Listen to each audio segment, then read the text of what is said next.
My name is Britt. I'm just letting you know that our breakout room is being recorded, and I'll be doing some note taking. So I'll mostly just be listening, but if I need you to repeat something, I'll probably just speak up.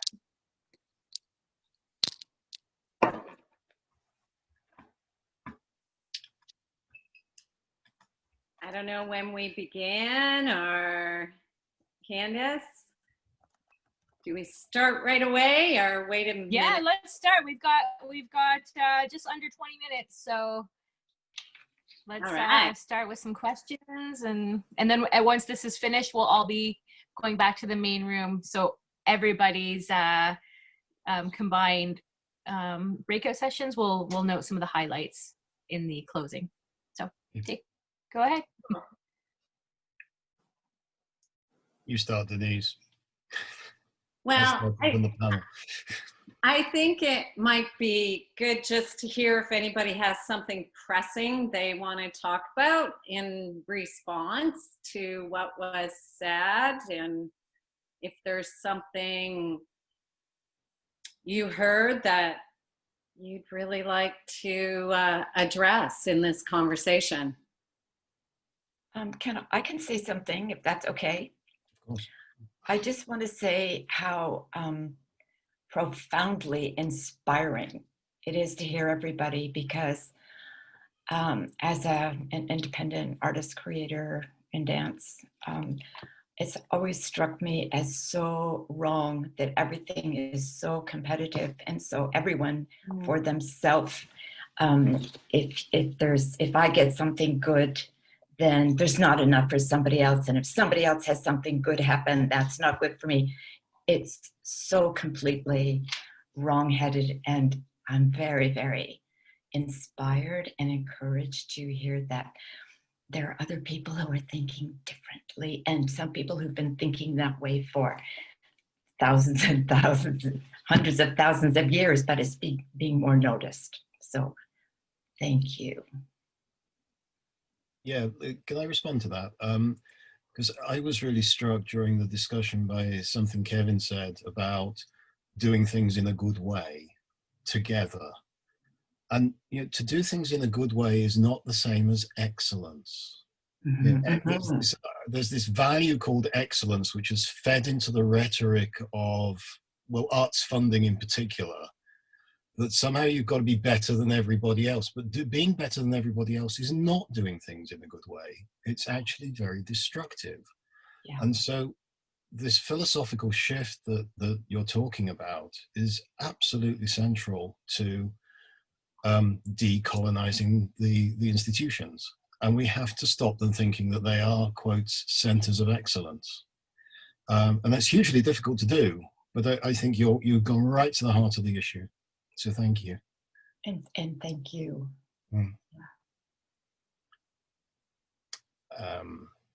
Any other responses?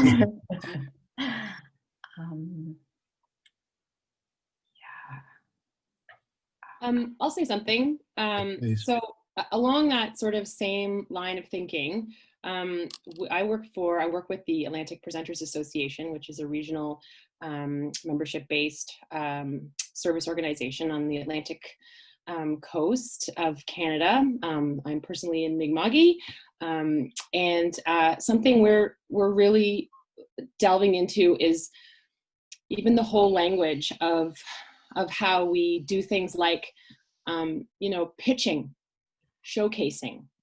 All of those things are so wrapped up in a set process and in a way of grading, and it's so it makes it so exclusive, and that's that's something that we're really, all of those things are things that are so colonized. So yeah, just really like looking at all of those processes is a huge thing and a place to start. Yeah, I think it's a really good place to start. And I've always felt that to be in the arts in profoundly difficult times, which we're in more than ever, we need to lead by example. We need to find ways to act and work with each other that can be a template for the way society as a whole can perhaps be infected by or at least influenced by. Yeah. Oh, sorry. Go ahead, Michael. No, Denise, you go ahead because I talked before. No, it's.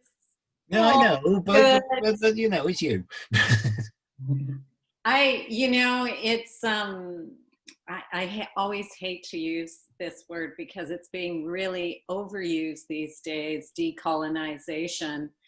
But for me, it's more about deconstructing and reimagining, right? Like a new way of working, a new way of presenting, a new way of creating spaces that are not about competition or hierarchy of artists even, because that happens a lot and that creates the competition, as well as to our fabulous funders within the funding programs. There is a bit of a competition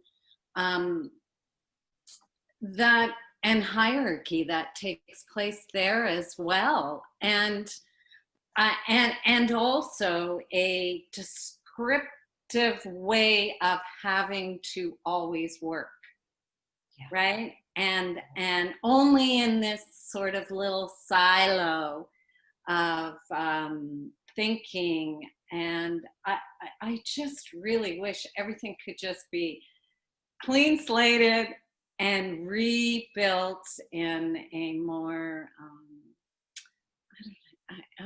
in a good way, right? Because that's a very Anishinaabe way of thinking as well, is doing things from a very good place, in a good way, being humble, coming in with kindness, and being courageous to admit if you're wrong or if you've made a mistake. And admitting, you don't know something. And we all need to just really feel free again. I feel like we need to feel free and not feel bound by all of these squares that we're trying to fit circles in. Yeah. Okay. I will go now because I absolutely agree with you that decolonization has become a kind of buzzword. But I do think that when Lisa used it, she was right, because this idea of we're better than you is the basis of colonization. That's why Europeans went around the world and sat on other cultures and crushed them out.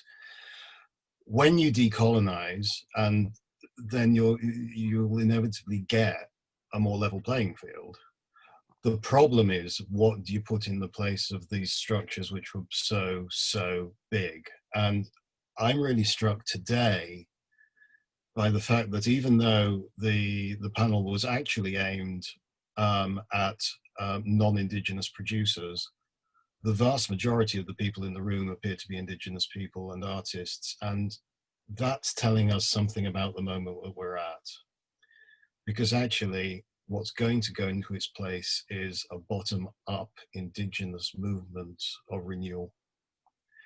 And over the decade, I've been able to work with Indigenous people and been privileged to be part of some of these conversations.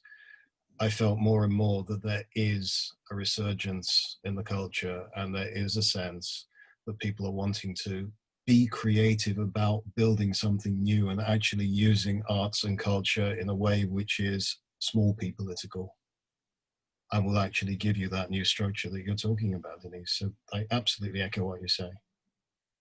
Mm-hmm. Yeah, agreed. And I wonder too, with the pandemic, even like the whole social capitalist system is under duress. And I'm wondering if maybe this breaking down of capitalism will be part of what Denise is talking about breaking down old, destructive structures. I mean, I think of capitalism in the way it's been functioning as destructive. So perhaps this is the beginning. And I think we have to be extraordinarily conscious as to how we carry on, how we carry ourselves in order to bring what it is that needs to be replacing these old structures with the most positive possible things. Wow, that was quick. We have to return back already.